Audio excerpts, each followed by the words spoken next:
सह प्रायोजक सुरुची गुलाब जामुन मिक्स अब एक्स्ट्रा मिल्क कंटेंट के साथ, वामन हरिपेठे सन्स, जिव्हाळ्याच्या प्रत्येक नात्यासाठी आणि तथास्तु पुणे स्त्रियांसाठी परिपूर्ण शॉपिंग मॉल।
माई सुगम रूप सुहाव सलोन, माई सुगम रूप सुहाव सलोन, माई झलक जोत चित चोरत नित, झलक जोत चित चोरत नित, सखिया संग मिल गावो रे जाओ, माई सुगम रूप सुहाव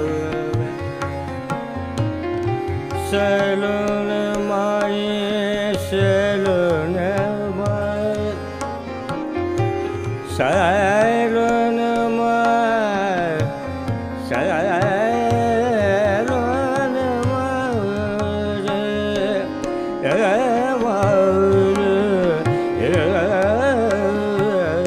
माई सुगम रूप सुहाव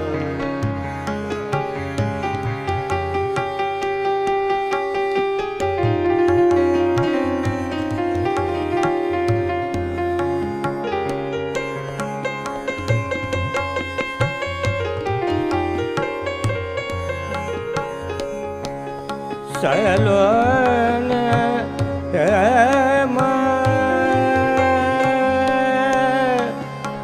माई सलोन, माई सलोन, माई सलोन, माई सुगम रूप सुहावे सलोन, माई सुगम रूप सुहाव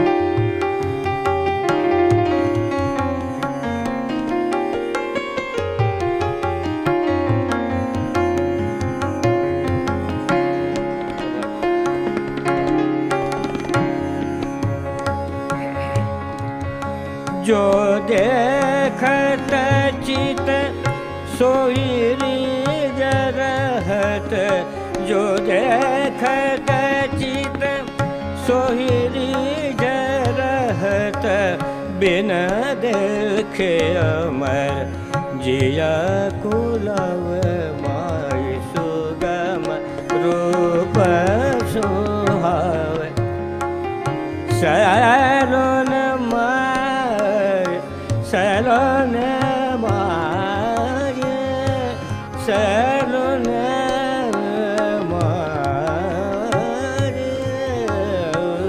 माई सुगम रूप सुहाव पम गरे गरे सने धने रे सुगम रूप सुहाव सन रे ग ने रे ग ध ध ध ध ध ने रे ग रे रे रे ग म रे म ग रे सने रे ग सुगम रूप सुहाव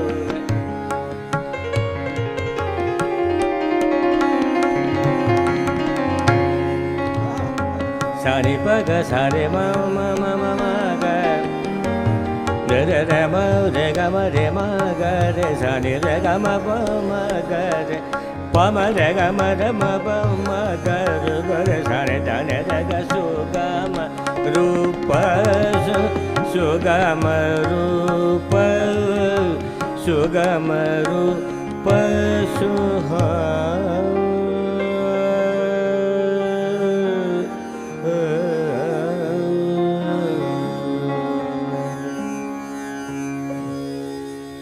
प्रेक्षको, कार्यक्रमाच्या सुरुवातीनंतरच आपल्याला कळलं असेल की आजची सुरमई दिवाळी ही तुमच्यासाठी अत्यंत आगळीवेगळी आणि विशिष्ट असणार आहे.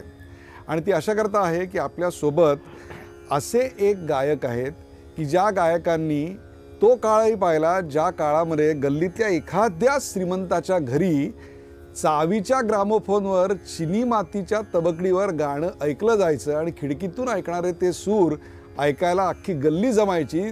तो काळ तिथपासून ते आयपॉड कानाला लावून सकाळी जॉगिंगला जाणारी पिढी हा संपूर्ण 6 दशकांचा काळ म्हणजे अगदी बडे गुलाम अली खानपासून ते आमिर खानपासून ते आत्ताच्या काळापर्यंत जे एक निश्चल अशा ऋषीमुनींसारखे संगीताची अविचल अव्यभिचारी साधना करत राहिले अशा ऋषीमुनींसारखे ज्यांचे व्यक्तिमत्व आहे असे पंडित अजय पोहनकर आज आपल्याबरोबर आहेत. पंडितजी आपलं स्वागत. आणि त्यांच्याबरोबर आहेत त्यांचे चिरंजीव अभिजित पोहनकर.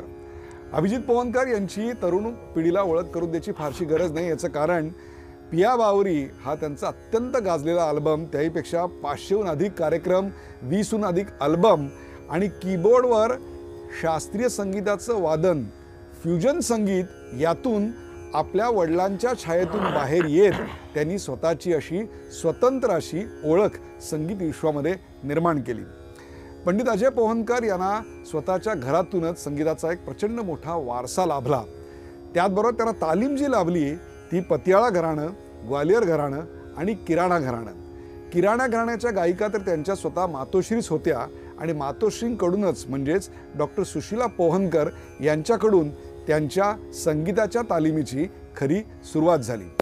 आज या सुरमई दिवाळीमध्ये मी या दोघांबरोबर संगीताचा प्रवास जसा जाणून घेणार आहे तसाच तो भारतीय अभिजात शास्त्रीय संगीताचा प्रवास देखील असणार आहे. याचं कारण आज अशा 2 पिढ्या आपल्या समोर आहेत. असं म्हटलं जातं की प्रत्येक पिढी आपापलं एक संगीत घेऊन जन्माला येते. अशा एक पिढीचे अजय पोहनकर साक्षीदार स्वतः निर्माते आहेत की ज्यांनी रसिक श्रोत्यांचा कान नुसता घडवला नाही तर तृप्त देखील केला. आणि अभिजित पोहनकर हे अशा पिढीचे एक सिम्बॉल आहेत की ज्यांनी आजच्या पिढीतलं संगीत तुमच्या आमच्या कानापर्यंत फ्युजनच्या माध्यमातून पोहोचवलं. चला तर आपण त्यांच्याशी आज गप्पा मारूया. पुन्हा एकदा स्वागत आपल्या दोघांचं. अजयजी, आपला जन्म जबलपूरचा, मध्यप्रदेशच्या भूमीतच संगीत आहे. कारण या भूमीला आम्हाला कुमार गंधर्वांसारखे किंवा इतर अनेक चांगले संगीतकार दिलेले आहेत. माळव प्रांतामध्येच मला वाटतं प्रत्येक वाहणाऱ्या वाराबरोबर तिथल्या मातीच्या कणामध्ये संगीत आहे. आपल्या घरातच संगीत होतं. आपली आई ही स्वतः उत्कृष्ट किराणा घराण्याची गायिका होती. काय मिळालं आईकडून आणि त्यावेळचं वातावरण कसं होतं? ॲक्च्युली माझी आई ही नागपूरची आणि संपन्न घरात लग्न होऊन जबलपूरला आली. किराणा घराणा म्हणजे माझे आजोबा जे होते, आईचे वडील, ते सवाई गंधर्वांचे बऱ्याच साथी त्यांनी केल्या आहेत. आणि माझे जे पंजोबा होते, आईचे आजोबा बापूजी जोशी, ते ग्वालियर घराण्याचे होते. आणि इकडून वडिलांकडनं वडील होते माझे ॲडव्होकेट, त्यांच्याकडनं सुद्धा काही मिळालं. कारण ते आग्रा घराण्यात शिकलेत डॉक्टर अण्णासाहेब रातंजनकरांकडे. तर असं दोन्हींचं मिश्रण. त्याच्यामुळे आणि दुसरं काय झालं, आमच्या बंगल्यावर सतत राबता होता म्हणजे कलाकारांचं. सारखे यायचे, रियाज चालायचा त्यांचा. त्या काळी म्हणजे असं नाही की आज प्रोग्राम झाला की लगेच निघाले वगैरे, असं काही नाही. 3-4 दिवस पवनकर साहब के यहाँ रुकना है तबियत से रुकना जी. म्हणजे त्यांचा पाहुणचार घ्यायचा, आदरातिथ्य स्वीकारायचं, पुन्हा आदल्या रात्री गायलेलं पुसून टाकून दुसऱ्या दिवशी रात्री नवं काहीतरी गायचं अगदी. आणि कान अक्षरशः तृप्त करायचे. आणि त्यावेळेस जबलपूरचं वातावरण अप्रतिम होतं. दुसरं म्हणजे असं की खूप आपली बरेचशी महाराष्ट्रीयन मंडळी तिथे आहेत, चांगले रसिक लोक आहेत तिथे सुद्धा जबलपूरला. आणि माझं सासर इंदूरचं, तर माझे सासरे व्यवसायाने इंजिनियर, पण डॉक्टर कुमार गंधर्व वगैरे पु ल देशपांडे यांचे फार चांगले मित्र, मामासाहेब मुजुमदार.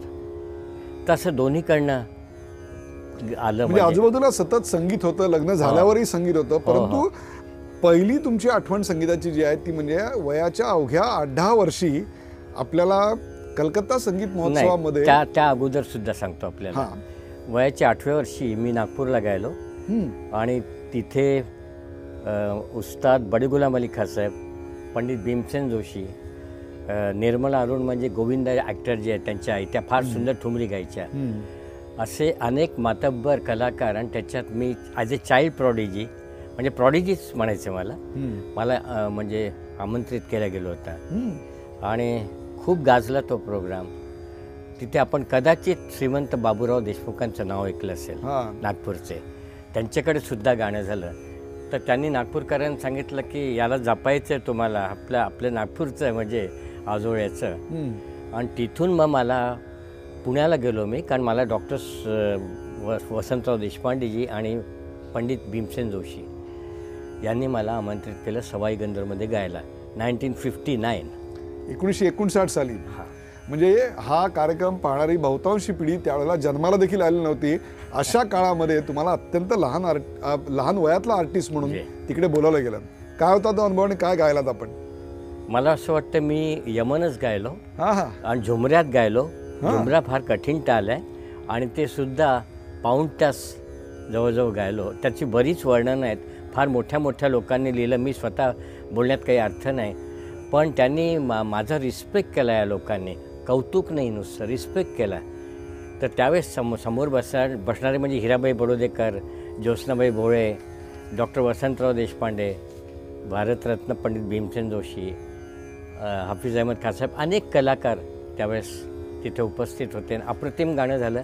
मांडवात घेऊन फिरले मला भीमसेनजी त्याच्यानंतर. वाह. आणि त्यांनी सांगितलं, म्हणजे ही बघितलेली गोष्ट, ऐकलेली गोष्ट आहे लोकांनी, कि अभी आधा पौन घंटा कोई नहीं गाएगा इस बच्चे के बाद. क्या बात आहे. हा म्हणजे त्या ज्या गायिका बोलल्या त्या फार मोठ्या होत्या, त्यांचा मोठेपणा आहे हा. मला सांगा, असं मिरवणं, असं इतक्या मोठ्या ऋषितुल्य व्यक्तीने आपल्याला मिरवणं, कुठल्याही लहान मुलाचे पाय जमिनीवरनं निसटले असते आणि त्याच्या डोक्यात गर्व शिरला असता. तुमच्यात तसं झालं नाही? कधीच नाही झालं. कशामुळे? कदाचित त्या वयात एवढं समजत नव्हतं ना, आजच्यासारख्या मी शहाणे नव्हतो, आजच्या पिढीसारखं. हे कारण असू शकतं.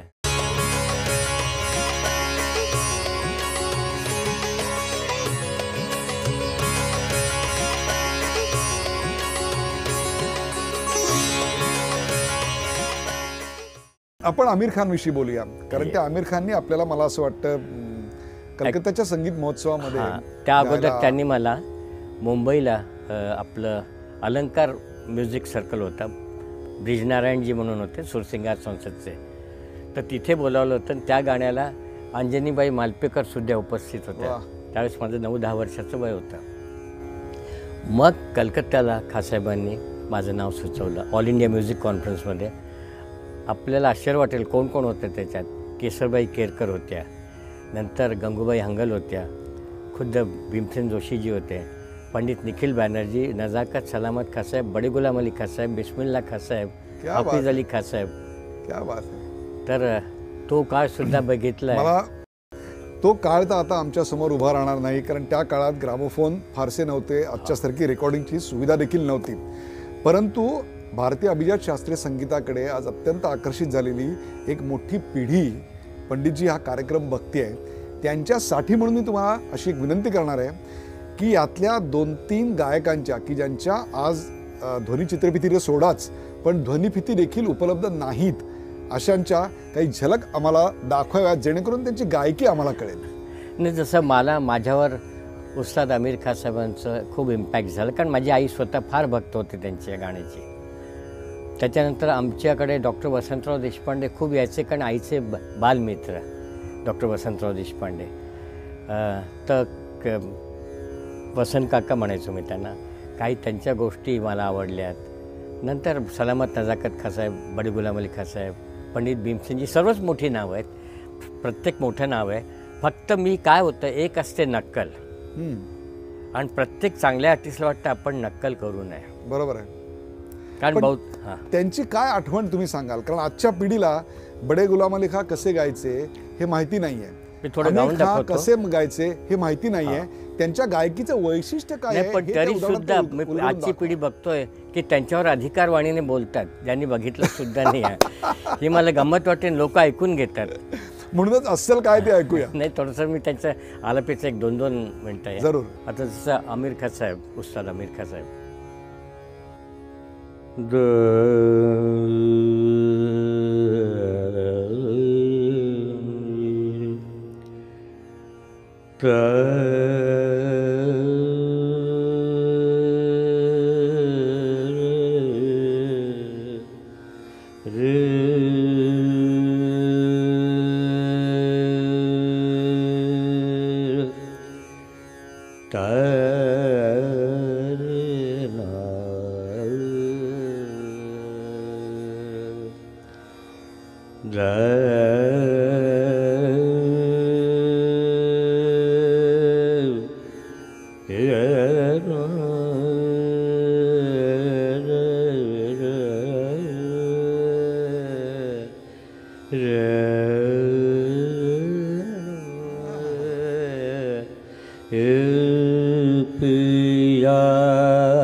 एवढं शांत गाणं, आणि डोळे मिटून ते एकदा तंद्री लागली की काय ऑडियन्स आहे, कोण आहे, नाही ते 1-2 तास अशी मैफिल चालली असायची. तेवढा निवांतपणा होता गाण्यात, एक प्रकारचा लढिवाळपणा देखील होता. गाणारा सुद्धा लढिवाळपणे गायचा. आणि कारण गाणं ही मारामारी नाही आहे. गाणं आपल्याला वाटतं हे मारामारी नाही आहे, तो म्हणजे ॲस्थेटिक्स त्यात असलंच पाहिजे. आणि प्रत्येक मोठा गाणारा कुठेतरी ॲस्थेटिक्स आणि आपलं स्वतःची जागा शोधत असतो. जरी कुठे त्याच्यावर इन्फ्लुएन्स असलं तरी. आता हाच राग बडी गुलाम अली खान साहेब, क्या बात आहे. म्हणजे ही नक्कल, म्हणजे मला काय भावलं तेच बोलतोय मी. ॲब्सोल्युटली. कारण शेवटी माझी गायकी ती माझी आहेच. ॲब्सोल्युटली. पण मला अभिजात संगीतातल्या टॉपमोस्ट लोकांनी ऐकलेलं आहे, त्याच्यामुळे मला त्यांचे व्ह्यूज हे फार महत्त्वाचे वाटतात. आज काय बोललं जातं किंवा एखादा फॉर्म मी जर गायलो तर त्या फॉर्ममध्ये मी लगेच प्रसिद्ध होतो असं नाही. माझं मी स्टार्टच केलं आहे आमिर खान साहेब, बडी गुलाम अली खान साहेब किंवा पंडित भीमसेन जोशीजी अशा लोकांबरोबर.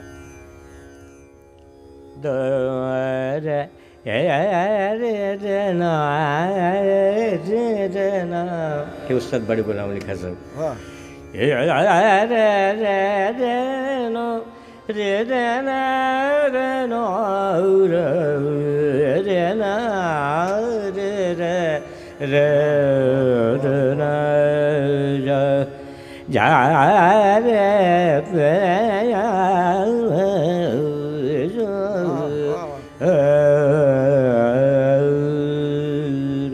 त्याच्यात आवाज असा रडीवाळपणा नाही आहे, त्याच्यात आक्रमकता सुद्धा आहे.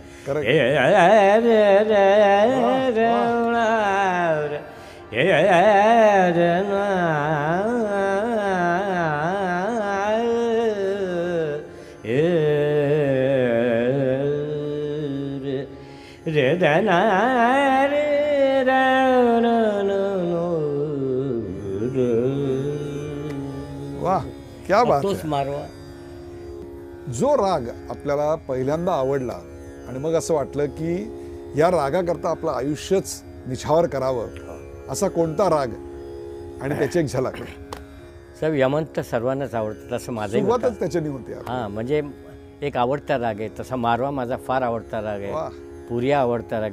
आपल्याला दुसऱ्यांना राग येणार नाही असा राग गावा. क्या बात आहे. पुरियाची एक झलक.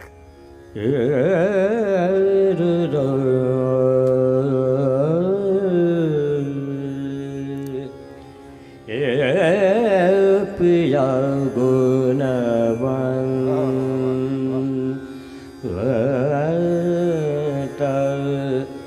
सब ये बात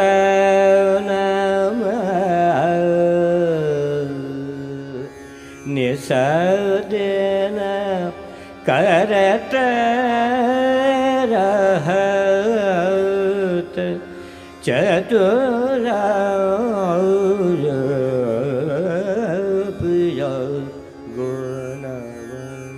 बरं हे राग इतके जवळचे मारवा पुरिया की जसं आपण ब्रेनचं ऑपरेशन करताना एका जरी नवरला धक्का लागला तर दुसरं कुठेतरी डॅमेज होतं. तर धन रग मद मगर हा मारवाच होईल. रग मद मद मगर पण पुरिया निरग मद नि मद ग मग मगर असा जवळचा राग उत्तरांगातला सोनी आहे.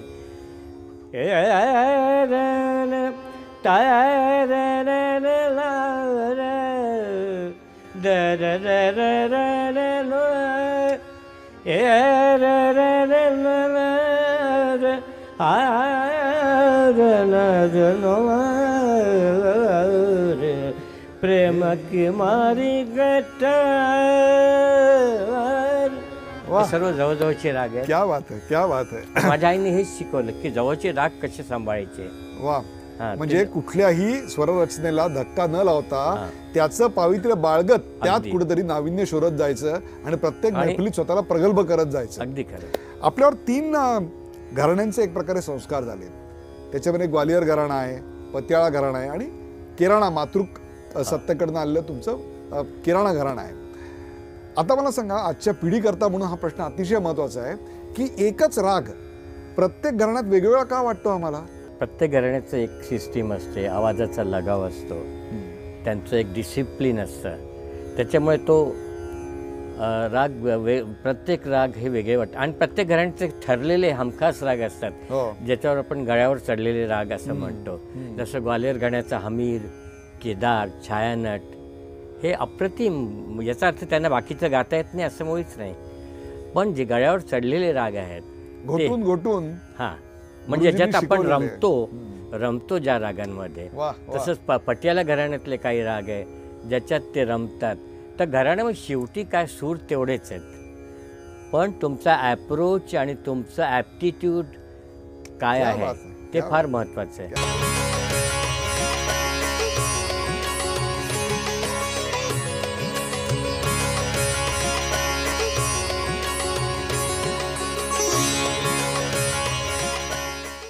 आपण तुमच्याकडून आता बनारसी ठुमरी ऐकूया. हा, ठुमरी ही टोटली वेगळी आहे.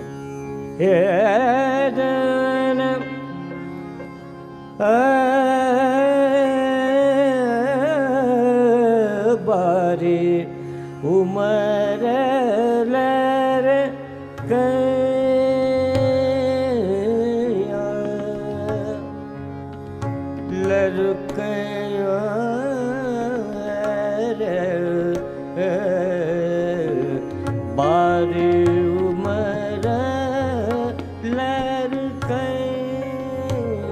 असं स्लो म्हणत चालते बनारसीमध्ये. ठुमकत चालते. ठुमरीचा अर्थच आहे मग ठुमक ठुमक एरी बारी उमर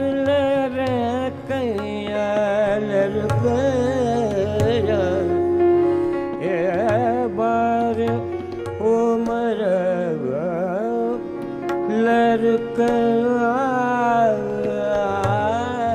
असं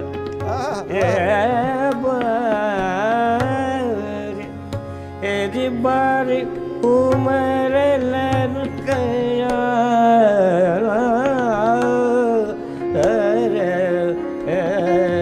बारी उमर लड़कया. आता मी त्याच्यात मला सरगमचा एक शौक असल्यामुळे, आवड असल्यामुळे म प ग म प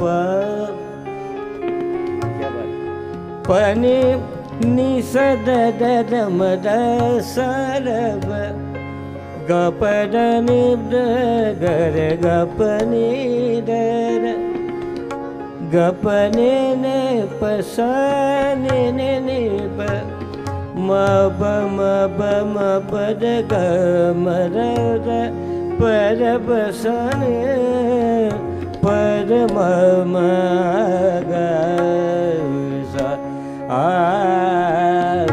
बारी उमर लरकै. आता महाराष्ट्रात सुद्धा फार चांगली गायला गेली. पंडित भीमसेनजी सुद्धा काही स्फुरभंगाने गायचे.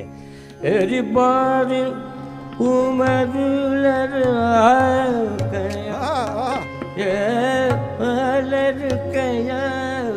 कारण माझ्या माहितीप्रमाणे रसुलनबाई आणि सिद्धेश्वरी देवींचा त्यांच्यावर खूप इम्पॅक्ट होता. वाह वाह. एरी बारी उमर लरकया ए बारू मारू लरकया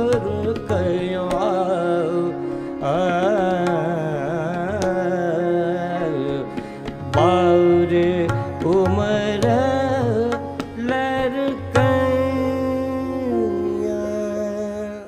क्या बात आहे, क्या बात आहे.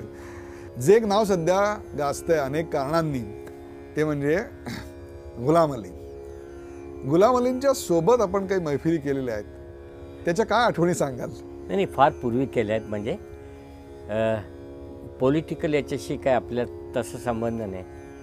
कारण शेवटी एक गोष्ट आहे, आम्ही जेवढं त्यांची तारीफ करतो तसं त्या लोकांनीही करा. आमच्या इथे इतके चांगले चांगले कलाकार आहे आपल्या देशात.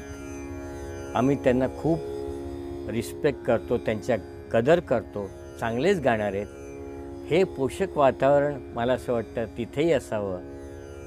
क्या बात आहे. तर म्हणजे आणखीन मजा येईल मला त्यावेळेस. कारण असं नसल्यामुळे त्या काळात कोण आहे गाणं म्हणजे फक्त गाणं एक गाणं. क्या बात. हां. आणि मी उस्ताद म्हणजे आपले रजब अली खासाहेब आणि अल्लादिया खासाहेबांची एक गोष्ट सांगतो. म्हणजे शत्रुत्व पूर्वीचं कसं होतं. हां. तर अल्लादिया खासाहेबांचं वय वर्ष काहीतरी 90 होतं आणि हे 80 वर्षाचे रजब अली खासाहेब. पण दोघांचं अतिशय भांडण. मग एकदा ते म्हणले अल्लादिया खासाहेब, भैया दावत खाने के लिए आ जाओ. तर हे म्हणले ऊपर ही मिलेंगे. झालं. त्याच्यानंतर काही दिवसांनी ते वारलेत अल्लादिया खासाहेब. तर हे 4 दिवस जेवले नाही रजब अली खासाहेब. क्या बात. शिष्याने विचारलं, तुम्ही अतिशय विक्षिप्त आहात, म्हणजे इकडे तर तुम्हाला चांगलं वाटायला पाहिजे पण तुम्ही रडता, जेवत नाही, काय झालं? म्हणे माझं जे वैर होतं ते हलवायशी होतं, मिठाईशी नव्हतं. म्हणजे कलेबद्दल मला वाटतं कलेबद्दल कोणी वैर ठेवू नये. बाकीचं पर्सनल काही. पाकिस्तानचे आणखीन एक महान गायक म्हणजे मेहदी हसन साहब. त्यांच्या काही आठवणी आहेत आपल्याकडे? मी फारशी भेट झाली नाही, पण मला माझे आवडते गायक आहेत. सर्व जेवढे चांगले आहेत ना, सर्व आवडते गायक आहेत. गझल हा प्रकार आपण कधी हाताळला? मला तो हाताळावा लागला. आता अभिजित बाकी बोलेल तुमच्याशी कसा हाताळावा लागला ते. अरे वा. माझ्या मते गझल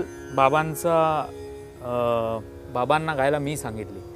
त्याचं कारण हे आहे की आजपर्यंत क्लासिकल, आता माझं आणि बाबांचं पण काम साधारण 18 ते 20 वर्ष चालू आहे. बरोबर आहे. माझा पहिला अल्बम बाबांबरोबरचा 97 मध्ये आला, जो डीपर झोन नावाचा अल्बम. तेव्हापासून काम आमचं चालू आहे. बरेच कॉन्सर्ट्स वर्ल्ड वाईड केले. तर मला असं वाटतं की बाबांचा जो आवाज आहे तो फक्त क्लासिकल करता नाही आहे, अशी माझी एक समज होती पहिलेपासूनच मी ऐकत. आणि आमच्या घरी फार आधीपासनं लताबाई, आशाबाई, किशोर कुमार रफी साहेब हे फिल्मचं म्युझिक झालं. मग नंतर गुलाम अली, मेहदी हसन, जगजीत सिंगजी, मधुरानी, बेगम अख्तरजी, या सगळ्या गझलचं सगळं वातावरण, असं सगळं मी सारखं ऐकत गेलो लहानपणापासून. आणि बाबा मध्ये मध्ये कधीतरी गायचे, गुणगुणायचे गझल. तर तेव्हा मी जेव्हा सांगायचो की बाबा हे गा, तर ते म्हणायचे तुला काही कळत नाही, तू कशाला बोलतोयस मध्ये, आत्ता काय असं काय. जेव्हा मी प्रोफेशन सुरू केलं आणि मग हळूहळू त्यांना थोडा विश्वास बसायला लागला की काहीतरी याला थोडं कळतं, कुछ लडके में दम है. तेव्हा मी त्यांना म्हटलं की तुम्ही हे सगळे, या सगळ्या ज्या गोष्टी त्या गात जा, कारण तुमचा आवाज फार वर्सेटाईल आहे असं मला वाटतं. एका दुर्मिळ गोष्ट आहे अत्यंत. एका प्रोग्राममध्ये मी त्यांना म्हटलं की तुम्ही गझल गा, मी तुमच्याबरोबर साथ करतो, संगत करतो. तर त्यांनी पहिली गझल जी गायली ती बेगम अख्तरजींची ए मोहब्बत तेरे अंजाम पे रोना आया, वा, पब्लिकली गायली. त्याच्यानंतर मी ती रेकॉर्ड केली HMVसाठी, परत रेकॉर्ड ज्याला म्हणतो. बेगम अख्तरजींनी बाबांना खूप लहानपणी सांगितलेलं की ही गझल तुझ्या आवाजात चांगली वाटेल, कधीतरी पुढे गा. 58. वा. तर ती गझल मी रेकॉर्ड केली HMV करता आणि ती खूप प्रसिद्ध झाली आमच्या सर्कल्समध्ये. बाबांचं गझल गायन पण ऐकू. आणि मला असं कळलं की काही बाबांचे जुने मित्र नेहमी सांगायचे त्यांना की अरे तू गझल गा, फार चांगला तुझा गझलचा आवाज आहे, पण त्यांनी कधीच ऐकलं नाही. त्यामुळे मी झलक आपण ऐकूया का? जरूर. त्याच्या आधी मेहदी हसनजींचं तुम्ही उल्लेख केला म्हणून म्हणतो की मेहदी हसनजींचा आमचे फेवरेट गझल गायक जर कोणी आहेत तर ते मेहदी साहेब आहेत, म्हणजे माझे तरी. आणि मी बाबांच्या वतीने पण सांगतो की त्यांचे पण आय एम शुअर. बेगम अख्तरजींचा काळ वेगळा होता, त्याच्यानंतर मॉडर्न गझल जे आपण म्हणतो त्याच्यामध्ये मेहदी साहेबांचं मला असं वाटतं त्यांची एक गझल, कारण आजच्या पिढीसाठी मेहदी हसन यांची गझल ऐकणे हा सुद्धा एक प्रचंड मोठा अनुभव आहे. बरोबर. तर त्यांची एक फार सुंदर गझल, फेमस गझल आहे, बाबांना मी. परत तोच यमन राग. यमन रागात किती व्हरायटी आणि किती मोठा राग आहे ते 1-2 ओळी म्हणून दाखवतो.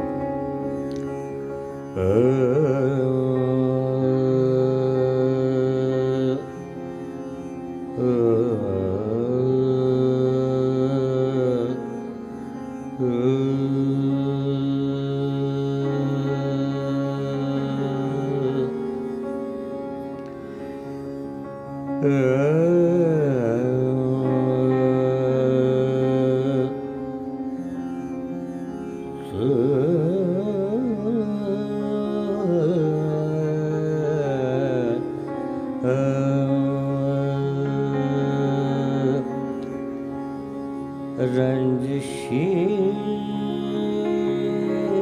सही रंजिशी सही दिल है दुखाने के लिए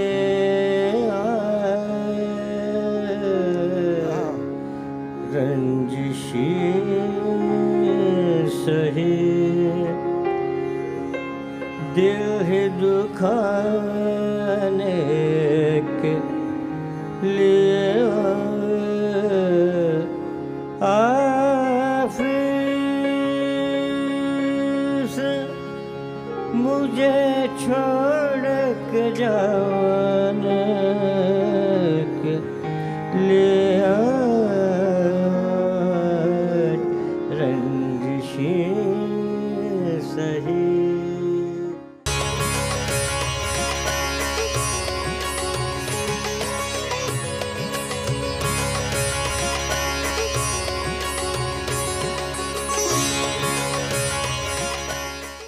बेगम अख्तरच्या ज्या गझलेची फरमाईश तुमच्या मुलाने केली ती गझल आपण पुन्हा एकदा ऐकू.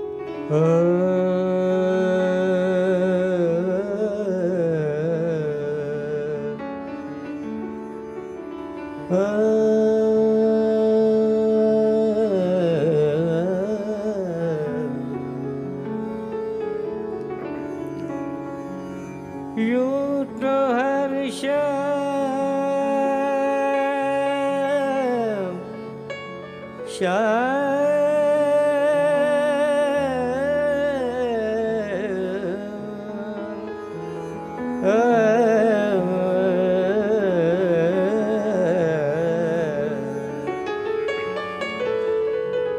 यूं तो हर शाम उम्मीदों में गुजर जाती थी हरम.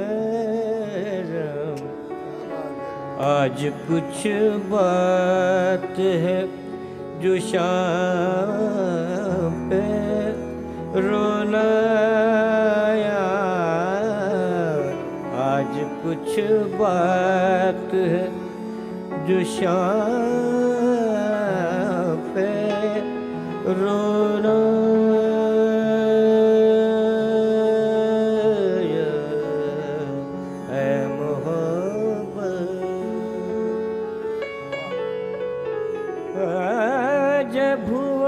जिक्र जमाने में मोहब्बत का शकीन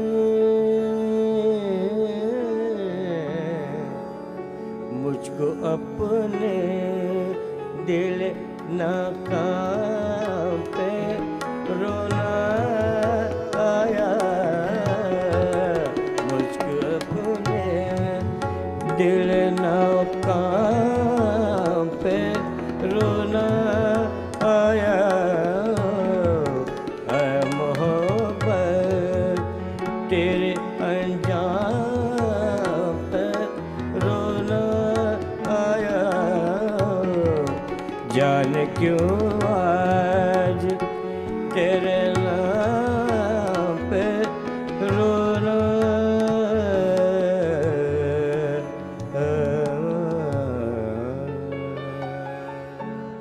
मला सांगा, या फ्युजनची सुरुवात कुठून झाली तुमच्या कुटुंबामध्ये? हे आमचं अभिजित? ध्यान, आमचं ध्यान. What will you say? Fusion काय झालं की मला वेस्टर्न रिदम्सचे खूप आवड होती पहिलेपासून. माझ्या घरी आम्ही मायकल जॅक्सन मडोना हे पण आर्टिस्ट खूप ऐकायचे सारखे. तर जसं मी तुम्हाला बोललो की बाबांचा आवाज कुठेतरी वेगळं काहीतरी यूज व्हावा असं माझी इच्छा होती. तर मी एक एक्सपेरिमेंट केला. मी त्यांना म्हटलं की तुम्ही या रिदमवर गा, आणि ते रिदमवर ते गायले एक अशीच बंदिश.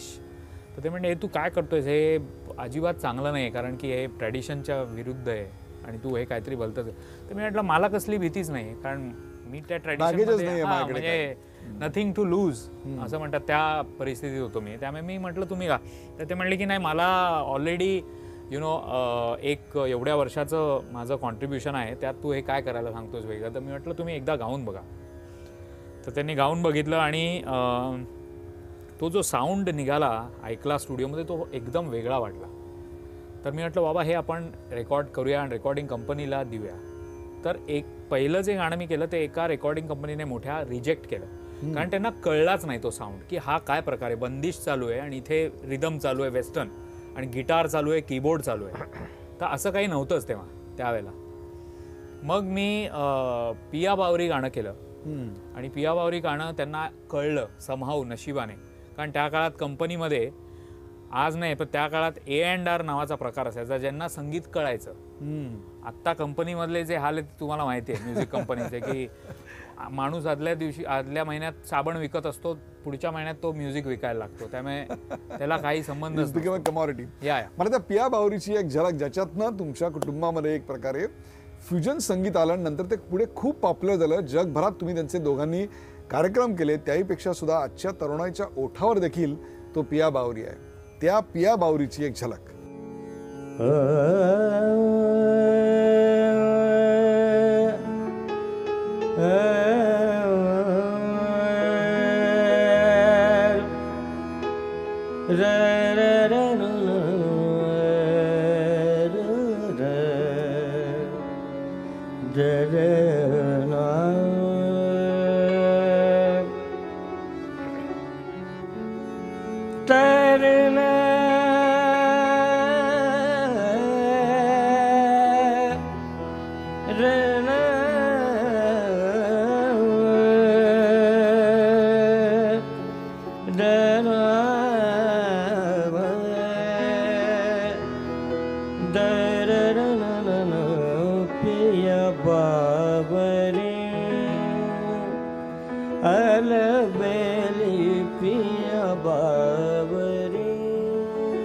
आता एक कॉर्ड सुंदर आहे.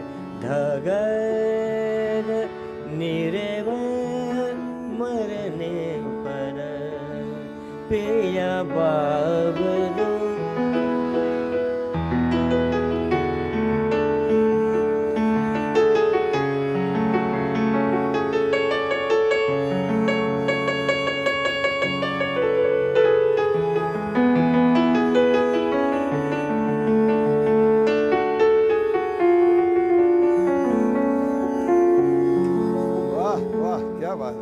पिया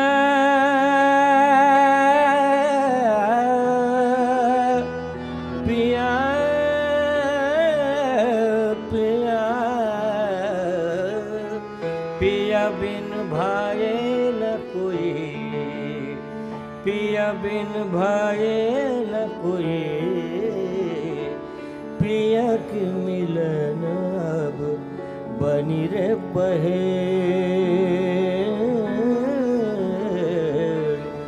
बनी रे पहेली पिया बाबरे।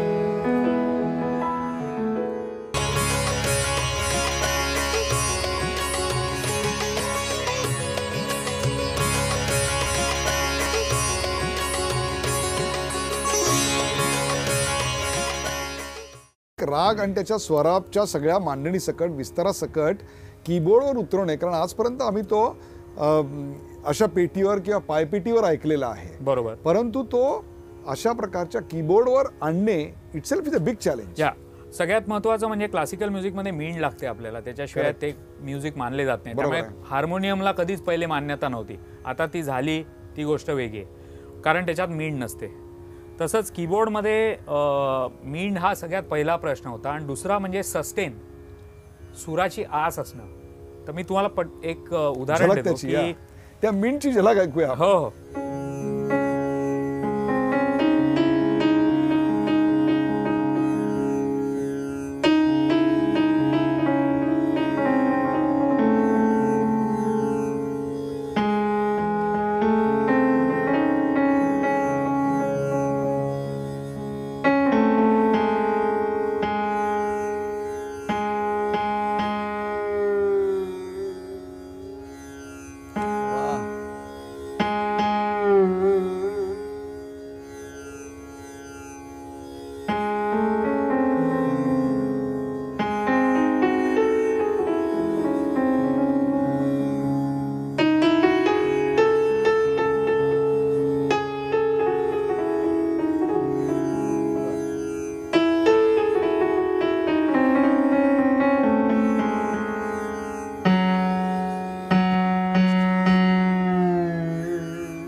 क्या बात आहे. आता हे एक उदाहरण झालं की मींड येऊ शकते यावर.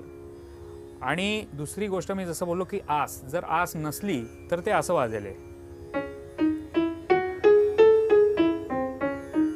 ह्याला काही गोडवाच नाहीये, पण ते मी डेव्हलप केलं की थोडा आस जर टाकली तर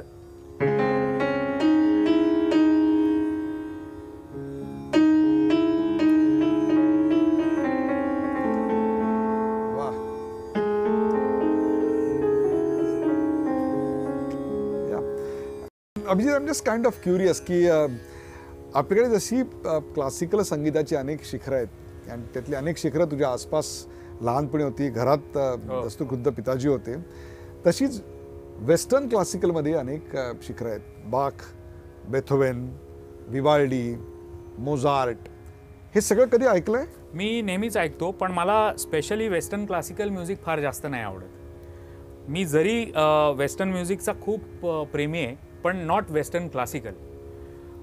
रॉक, पॉप किंवा इतर जे जॉनर्स आहेत त्याच्यामध्ये मला फार आनंद होतो. पण एवढं करूनही मी नक्की सांगेन की आपलं अभिजात संगीत जेवढं मोठं आहे तेवढं वेस्टर्न म्युझिक मला, दिस इज नॉट अ म्हणजे मी स्टेटमेंट नाही करत आहे, हे ओपिनियन आहे माझं, अप्रिशिएट होत नाही तेवढं मला. कारण फॉर एक्झाम्पल स्केल्स तशा नाहीच आहेत. मारवा कधी आपल्याला विवाल्डीमध्ये आयुष्यात मिळणार नाही, बरोबर आहे, किंवा तोडी मिळणार नाही.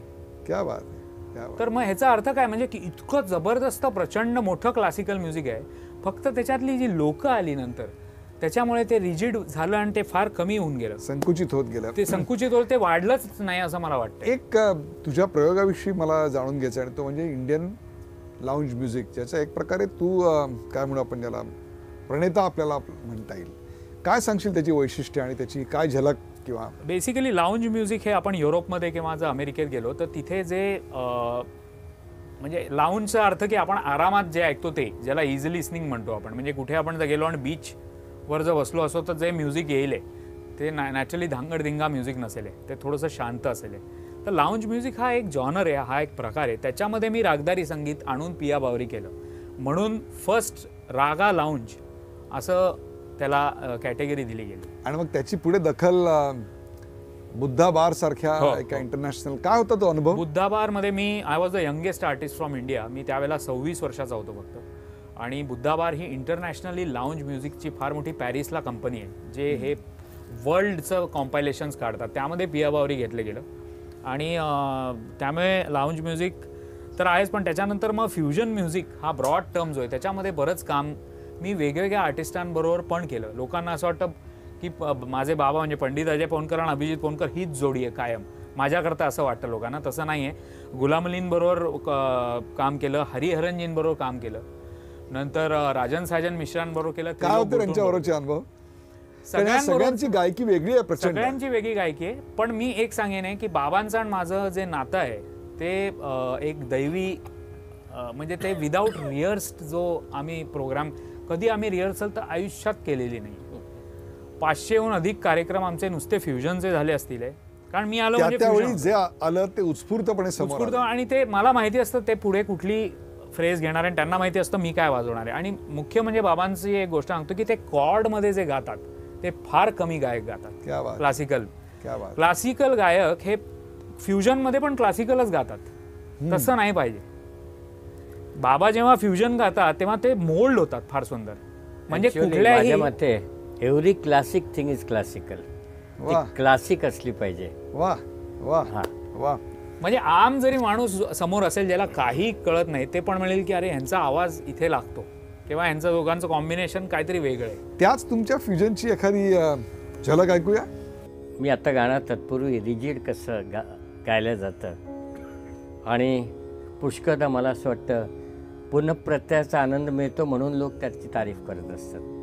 कारण तिथे डोकं लावं लागत नाही. आपण कोणाचं तरी ऐकलेलं असतं ते तसंच्या तसं जो गायक गात असला पण त्याचं मार्केट फार असतं, हे मला आश्चर्य वाटतं. खरं म्हणजे कुठलाही आर्टिस्ट जो तो आर्टिस्ट असेल त्याला इथे मनाला लागायला पाहिजे, नाही माझी ओरिजिनॅलिटी पाहिजे काहीतरी.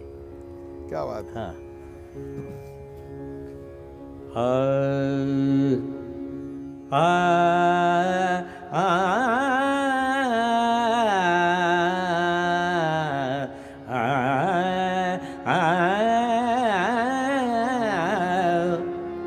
आता हे अतिशय कोल्ड गाणं माझ्या मते, पण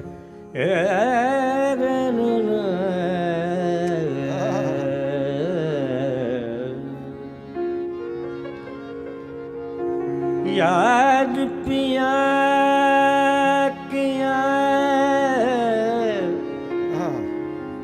याद पिया की म्हणजे खरं यायला पाहिजे. याद पिया किया जे दुसरं हिंदी अप्रतिम पाहिजे. तर तुम्ही जर कॉम्पोजिशन गात असला हिंदीत तर भाषा तुम्हाला यायलाच पाहिजे, त्याच्या उच्चाराच्या लयच्या सकट. कारण याद पिया किया याद पिया की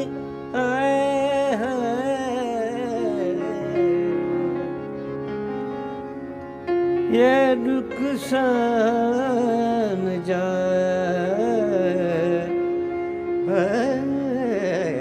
याद पिया की आए आए याद पिया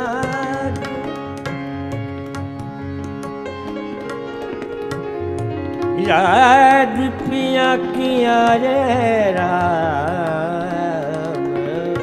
याद पिया की आए.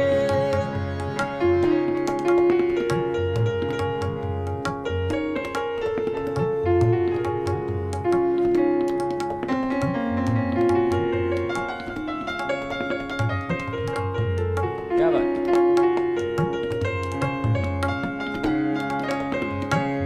आता याच्यात सरगम, मी जो सरगमचा विचार, एक सरगम सागा मादा मादा नि दा गा मा गा रे सा नि धा नि सा, याच्यात काही मजा नाही आला. पण साग द द द द सा नि सा नि सा द द म प म ग.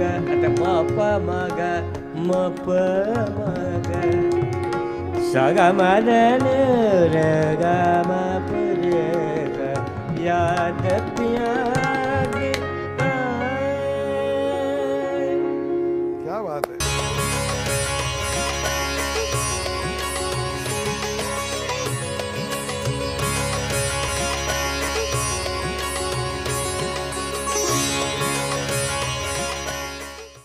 पंडितजी, आपण आयुष्यभर गेले 6 दशकं अनेक प्रकारची गायकी गायलीत. अनेक गायकांचा प्रभाव तुमच्यावर पडला. प्रत्येकाकडनं जे जे चांगलं आहे ते आपण घेत गेला. स्वतःची गायकी निर्माण झाली. 6 दशकानंतर मागे वळून पाहताना काय वाटतं आपल्याला? काय प्रकारच्या गायकीसाठी लोकांनी आपल्याला लक्षात ठेवावं की ही पोहनकर घराण्याची गायकी? असेच वाटतं.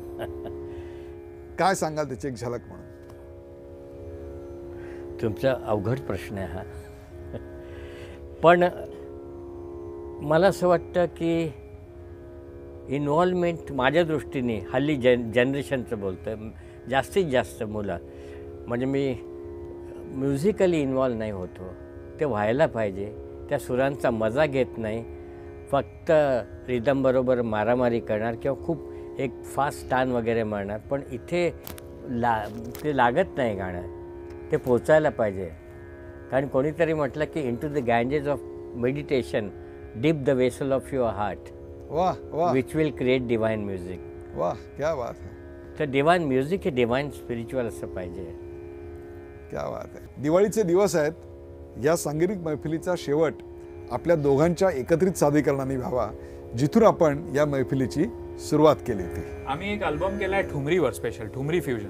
वाह. त्याचं नाव ते आत्ता 3-4 वर्षापूर्वीच रिलीज झालं. त्यामध्ये एक बडे गुलाम अली खां साहेबांची ठुमरी आहे, नयना मोरे तरस गए आजा बलम, ती थोडी आम्ही एकत्र. वाह, क्या बात है.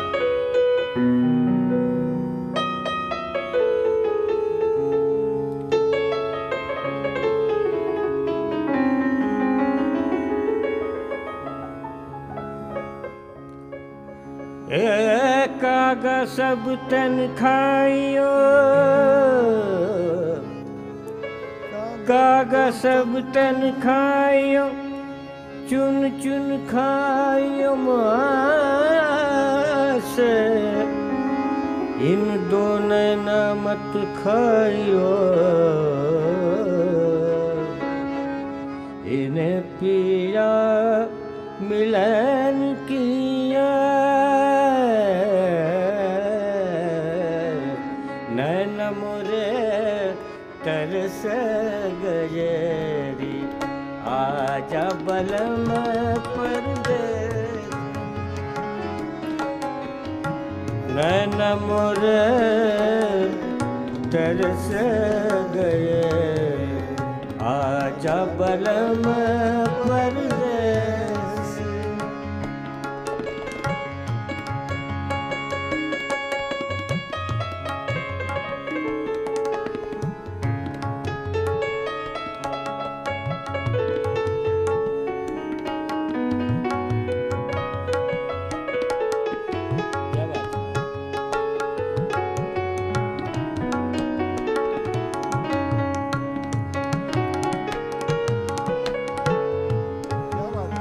तार काल बादल गरज रहे, आजा बलम परदेस.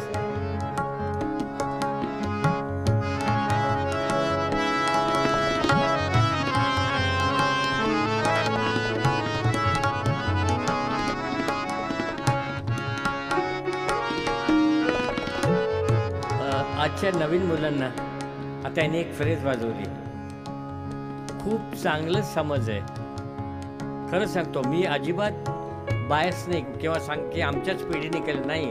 आजची पिढीसुद्धा खूप छान करते, हां खूप चांगलं करते. आजा बलम पर क्या देता मोर पपैया,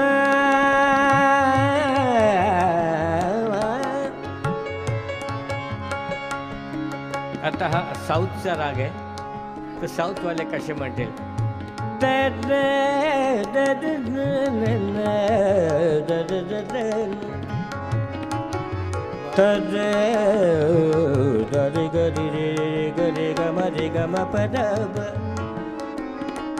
पदरी बरनी बर मप मरे मगौरे सर गाव म पद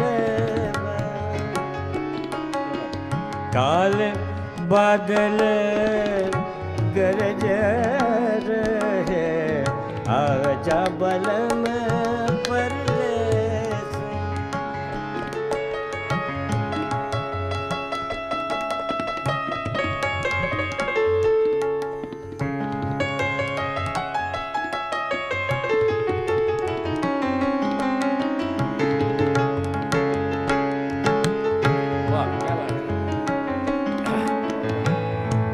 मोर पपैया पपैया वाह, मोर पपैया कोयल बोले कोयल बोले कोयल बोले मोर पपैया कोयल बोले मुझ बिरहन का जियरा डोले काल बादल गरज रहे आजा बलम परदेस।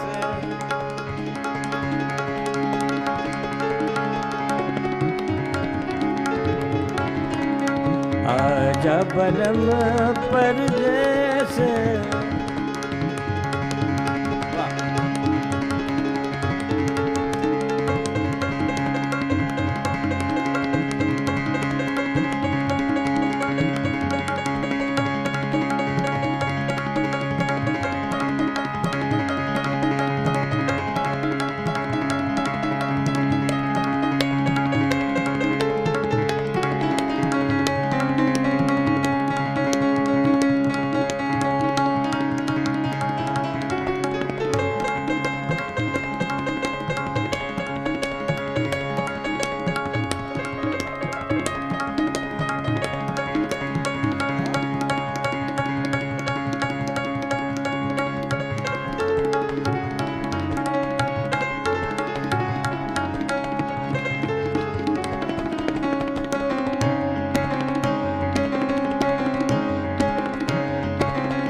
सह प्रायोजक सुरुची गुलाब जामुन मिक्स अब एक्स्ट्रा मिल्क कंटेंट के साथ वामन हरी पेठे सन्स जिव्हाळ्याच्या प्रत्येक नात्यासाठी आणि तथास्तु पुणे स्त्रियांसाठी परिपूर्ण शॉपिंग मॉल।